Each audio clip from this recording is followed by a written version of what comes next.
spiritual discipline is that the Klingons. Any Star Trek fans in the room? Show of hands. Sure.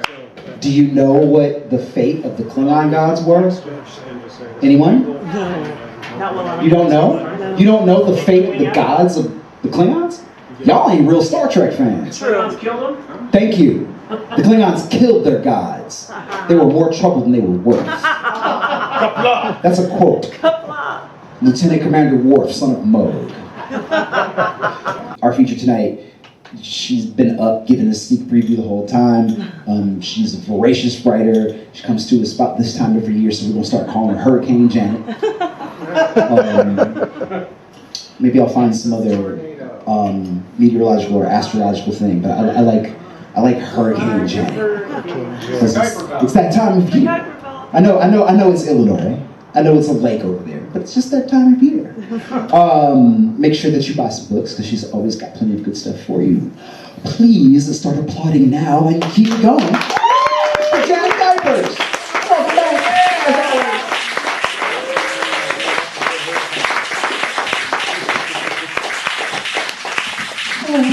Thank you very much.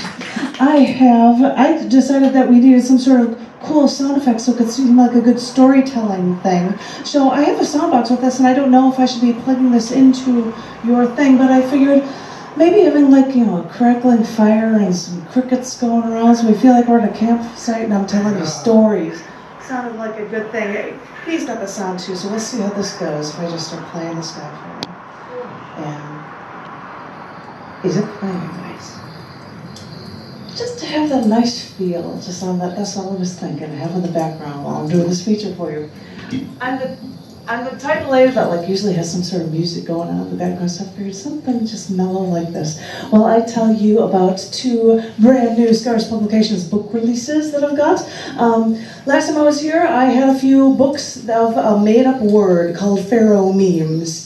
Because if you can be attracted to somebody's pheromones, you can be attracted to my words or my memes. So we came up with pharaoh memes, and this is the 3rd in the series of pharaoh memes, haiku, Instagram, Twitter, and poetry. And I figured I'm so tired of having pictures of me now, I might as well have my kindergarten school photo as for the cover for it. Why not, right? So that was what this one is. And there are cool things I'll tell you about that one as well. But because I decided in 2019 that my New Year's resolution would be to write a poem every day of the year, I said, oh my gosh, every single day I've got to come up with something so I look for whatever holidays are going on, crazy, weird holidays. And in light of that, I came up with over 200 pages in the first half of the year, so it's into 2 volumes now, every event of the year. This is volume 1, January through June, and it has the strangest, weirdest holidays and things and such on it, and I will share with you poetry from both of these books. In fact, this first poem I would like to share with you is actually in both of these books, so I'm like, which one am I going to read it from? So I thought I will pull it up for both of these books and share this first poem with you because I wrote it, oh, I got the page, on Martin Luther King Jr. Day. So you can be braced for this one already. This one is called Our Color, Our Gender, Our Creed. There is a house inside of me. It's a house with a rich heritage, brimming with the knowledge of how our souls have flourished and how it could be so quickly taken away.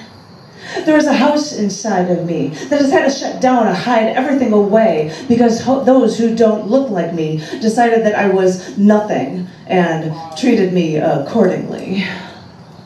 There is a house inside of me. Its pulse has an infectious rhythm that we've had to stifle to hide from your generic white bread world, but we only let it out when we're alone to save us from your madness. There is a house inside of me. I've hidden it away. I've sealed it up and placed it deep within, brimming with my history and my future, and I don't let it out when people can't think of me as human. There is a house inside of me. I put boards on the windows to save myself from your storm. With your wrath, I've learned to not fight back, only because my captor won't let me. There is a house inside of me, and this house will stand strong even after you have raped me, beaten me, tortured me, tried to kill me, treated me as nothing. But you were so wrong. There is a house inside of me, and what you don't realize is that this house will outlast yours. Trust me, if your house is built on distrust and such blatant disrespect, then your house is bound to fail. Because after all this time, and after my wanting to fight, I have learned that passive resistance is only a part of my story. Because in these struggles, I have gained a wisdom and a connection that is beyond this house that is inside of me, beyond this sharing, this inquisitive mentality. So, I want you to remember, this house is a symbol for all like me, and for all those not like me, too. Because I have a dream that everyone who has suffered like this, and even those who have not, should share their stories with all of the world, no matter our color, our gender, our creed. This is my dream, because this is how we truly grow.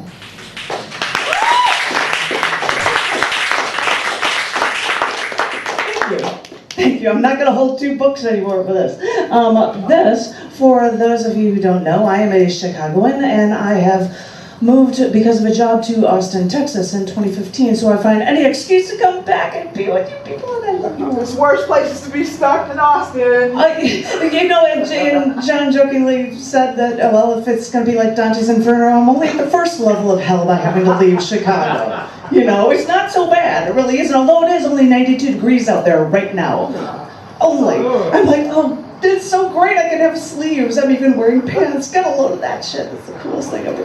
But the Sherwood is fitting from inside of this book. Because I get it. Expansion, growth, change. But I heard that my old house is now a storage warehouse. I get it. Times change. But I keep wondering what I left there. And after all this time, I wonder if I could get any of it back. Thank you. The cool thing about this book is not only is it in a bigger typeface size, if people don't understand what 14-point versus 12-point is, everything's a bit larger in here, but because I also would release poems in Instagram and Twitter, oftentimes they have pictures with them as well, so if I've got a couple with pictures, I will share them with you, like this haiku-like poem called Oceans. I would climb mountains, swim oceans, shed blood and tears to give you new life. Short and sweet. Thank you. Yeah, swimming with sharks and everything, but you guys will have the photos for that, right. This one, now I have to keep, this is why I keep doing this. I'm going to switch between the books. This, because I came up with different holidays, I found that there was a poetic Poetry and the Creative Mind Day. And they're all sorted by date on this. So this one is for that day. It's called Quilled for Poets. What metaphor should I adhere to? Should I pen metered rhyming sonnets with my quill to share the town square?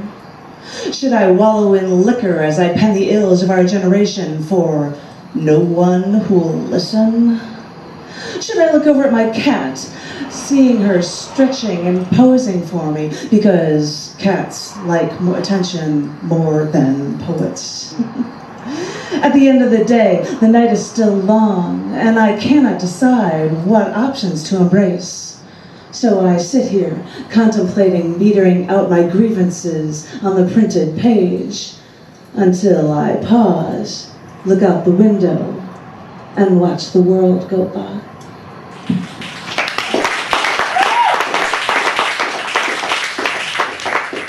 That's the weird thing about having to do this in books. I keep going back and forth between them all for you.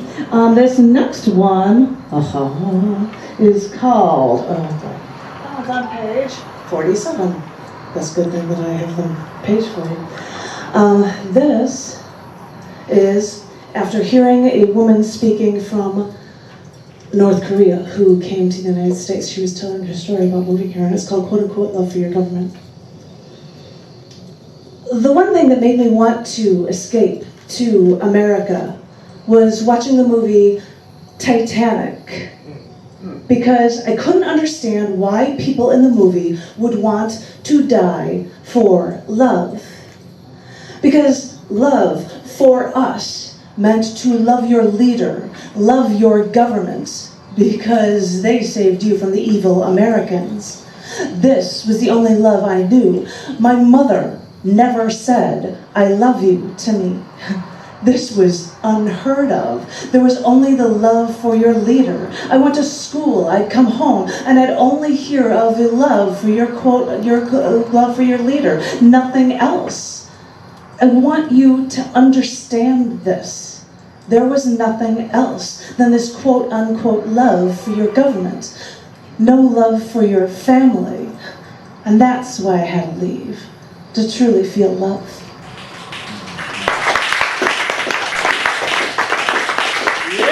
This one is just funny to me because I read this in the paper. It's 1 year later and icing on the cake, and I'll show you the photo and you won't see it, but here's the story. 1 year after the white supremacist rally and the Charlottesville, Virginia riots, the white supremacists came back to march again on August 11th this year. The paper reported that fewer than 20 people came to their rally and thousands turned out in protests. But the icing on the cake was seeing the photo of the white civil rights rally on the front page of their rally leader holding the US flag backwards, marching together in harmony with a black man to his left and an Indian man to his right. I thought that was just the funniest thing. You look at the paper and he's like, white supremacist rally, and there's a black guy next to him and a guy from India walking next to him. Like, that's the funniest thing I've ever seen. You've got to be kidding me, right? I'm sorry. That one just got to me. I was like, what? I'm like, that's just, I'm like, and of course the newspaper's like, oh, I'm so getting a photo of this for the front page. I'm so getting a photo of this for the front page. Hell yeah. Awesome. This one had an Instagram photo after my eyes were dilated, but that's a lovely photo you want to see. But this was a photo a poem that was accepted for an annual magazine in Georgetown, and it's called Eyes. The eye is a fascinating thing. It's beautiful to study, especially yours. I was studying your unique blue pools so I could learn why I love your eyes and why I'm so in love with you. Eyes are a window to the outer world, but they're also portals inward, fleeting glimpses of who you are inside. Our eyes are designed so we can follow each other's gazes closely. I'm watching you. Scientists are now figuring out that the eye really is the window to the soul, which may be why I love your eyes, never wanting to lose sight of them again.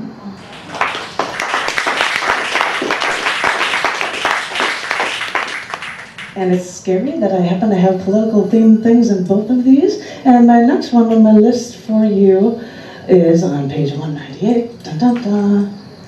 I gotta find these. 198. And this one, it says for the holiday, the event was for Tiananmen Square. No, it's not the kid standing in front of a tank. But in Tiananmen Square, there were protests to actually keep the Goddess of Democracy statue that was there, because we're going to take it down. It was on display. So this is understanding opportunity and fighting for freedom. 30 years ago, 100,000 Chinese citizens blocked 10,000 Chinese soldiers from entering Tiananmen Square in Beijing because the Chinese people wanted to protect a miniature Statue of Liberty on display in Tiananmen Square because these people believed in freedom. I thought back to the man who believed in peace, who went to Chinese prison for it, who became a Nobel Peace Prize winner for believing in peace, and I look back on what we now have, and now I think that we live in the lap of all that we claim that we want. I then have to wonder, now that we feel comfortable in our freedom, do we know what freedom really means? And if we thought our freedom was in jeopardy, would we know how to fight for it? Or, after all this time, would we even remember what freedom really means?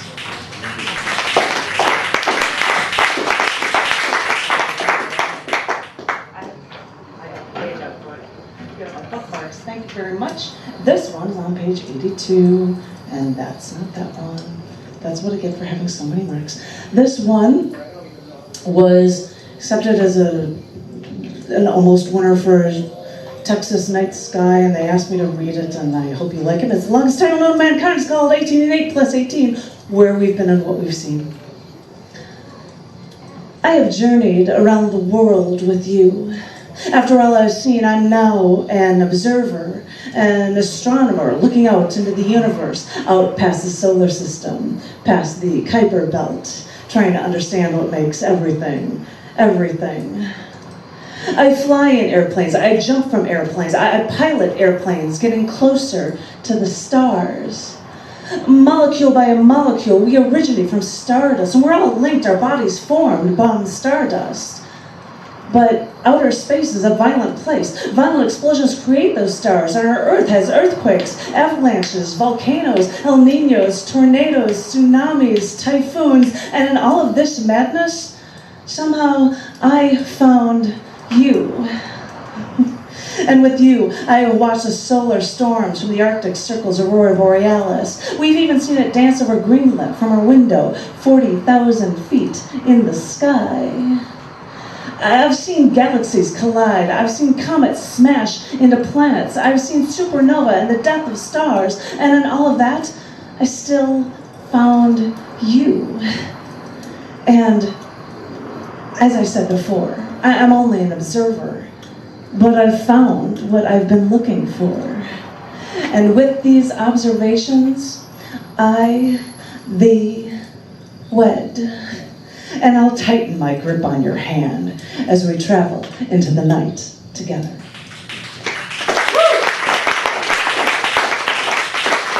And I even have a little picture with the aurora borealis on it for you, because you gotta have little pictures with your poems. You can't just have poems, right? That's boring work if you don't have them there pictures. This one is written for, I've got Don't be to find the mean. thing, for Endangered Species Day is what it is in this book, and it is called Last Before Extinction. Now he has so many opportunities. He has nothing to lose.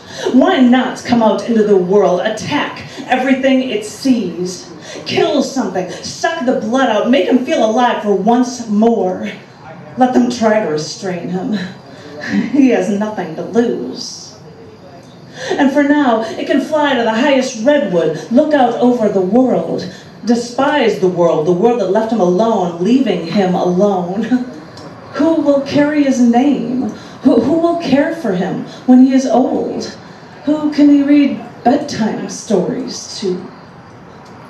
Now can feel death creeping upon him, closer and closer. He wants to scream. He calls upon nature. The tides rise, earthquakes shatter homes.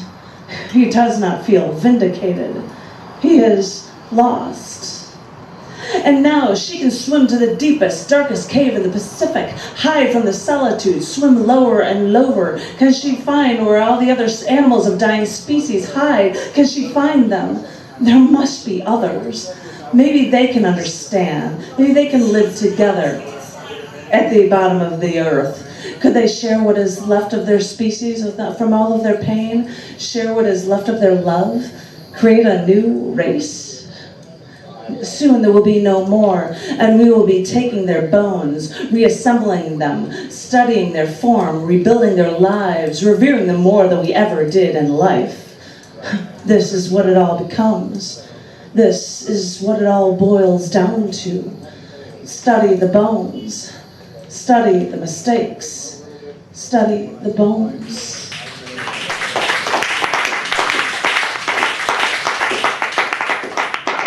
Thank you. Oh no, I lost a bookmark. I know I'm not going to find something now, which is just picking my heart. This is a short one, 128, called Bolt of Lightning. And I have to find you. Where are you? Aha! Short one. Bolt of Lightning. You creep upon me with the sound of silence. You speed away as fast as a bolt of lightning. Now you intoxicate me with all your essence. Let me hold your strength and never let go. Now that you heard it, there's a picture of me, and I'm sitting in my new car, which is an electric hybrid, and that song's about my car. It's so quiet when it starts because it's an electric car, and it has torque, and it's off like you. I'm like, I'm gonna write a four-liner that sounds like, but it's about my car. Sorry. And you were like, oh no, I thought that was a good emotional piece. This next one, oh boy, this one was written on Juneteenth, which is a fun one. Juneteenth was, I believe, when the last states were acknowledged that blacks were freed. And this is called Feeling of False Ownership. They say they gave us human rights months ago. Isn't that funny? Having to pass laws to give us rights. Don't we have inalienable rights? Where did they go? But still, the farther south you traveled in this country, the harder it was for white men to treat us as human. In the Midwest, all the way to Chicago, we were equal. But it seems like Texas, in particular, didn't want to shake their feeling of false ownership, and we had to pay for it. Maybe it took too long for Lincoln's proclamation to reach Texas, but it wasn't until June 19th when Union General Gordon Granger read General Order Number 3 in Galveston that said that we were free. General Order Number 3. Those 4 words are music to my ears. Though I still am blown away that we had to still fight a war. A war had to be fought. Proclamations had to be made across all of these states to proclaim something that we have known in our hearts, our souls, forever. When this day finally came, call it Juneteenth, it really did lift each and every voice up to sing hallelujah. Thank you. Got a few of these. This one is another short one for you. No, this is what I get for losing the pace. My spot in the book. This is called Kept My Eye on You, and it is written on National Camera Day. I've kept my eye on you. You say I'm obsessed, and you fear the bullet sound, but that's just my shutter. The camera shutter. You know the camera shutter actually sounds like that, right? This, oh boy. This one, because somebody brought up, well, this was Star Wars, not Star Trek, but guess what? Well, Star Wars is better. I'm not going to say any opinion of either, but I'm actually kidding. Battlestar Galactica is better. But I have a few pieces here that were done for different Star Wars days or Star Trek things. But this one was for May the 4th Be With You. Woo! Oh yeah, that went around like mad. And there are a few in here, but this is the only one I've got that I'm going to share with you. It's called You Are Born to Do. My child, you have been given a gift you might not believe, but every cell inside your body has been begging for this. This is your calling, my child. I know that at times you have felt so alone, but all this time you have had a power that now you're only beginning to understand. Feel this force course through your veins. March forth and do what you know you are destined to do. Feel this force, harness this force, and may the force be with you in all you were born to do.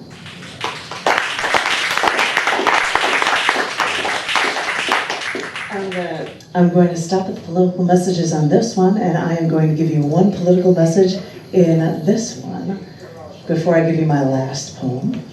This, sometimes if we got a short poem but the lines are really long and it would take up a lot of space, I said, you know, screw it. I'll just turn it sideways on the page in like 2 spots in the book. Might as well do it that way. So I'm going to share this poem with you. I hope you like it. A U.S. pro football player protested standing during the national anthem because of centuries of racial harassment, discrimination, and police brutality. His protests cost him his NFL job, but secured him a position as a poster boy for the biggest global shoe company. Since he took this lucrative job, the shoe company designed a shoe with a tiny Betsy Ross flag on the back of the sneaker for Flag Day for the 4th of July, because it was the first official United States flag. But this ex-football player had a problem with this flag that existed back when slavery was still accepted in the United States, as it was for approaching a century. And because of this ex-football player complaint, the shoe company stopped shoe production and sales. And it makes me wonder if the shoe company is doing this to save face, or maybe to make more waves. Or do they do it while they still have shoes that are still made with slave labor? And why would Americans worry about slave labor when it doesn't happen, then they don't have to see it, when they don't have to worry about it? And, well, it doesn't happen to them.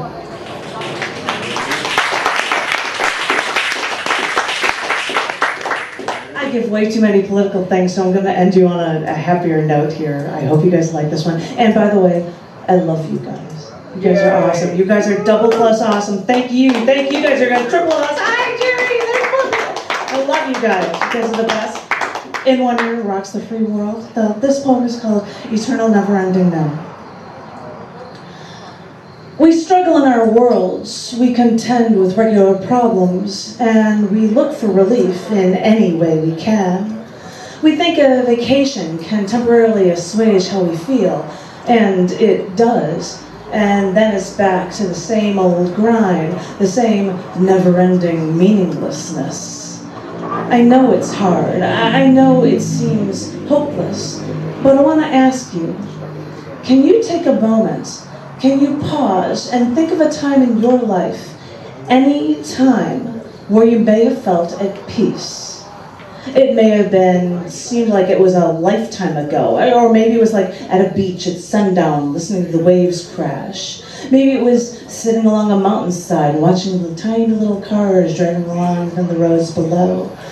Maybe it was jumping in a vat of fresh soybeans after the farmer said, "Go ahead, look around the farm," and all you could smell was fresh wheat and dew from all of the lush green around you.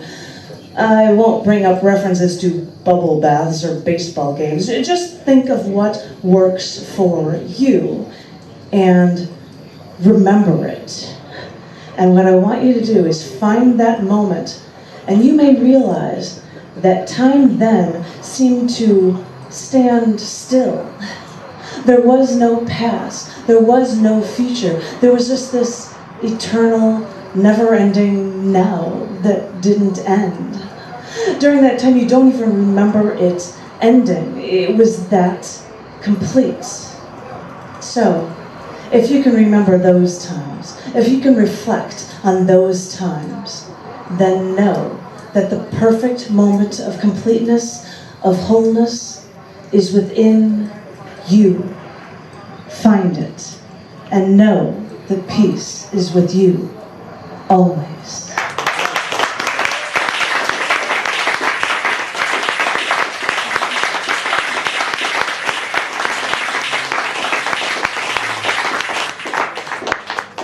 Yay, Jenny! Jenny! Thank you. Keep clapping for Jenny!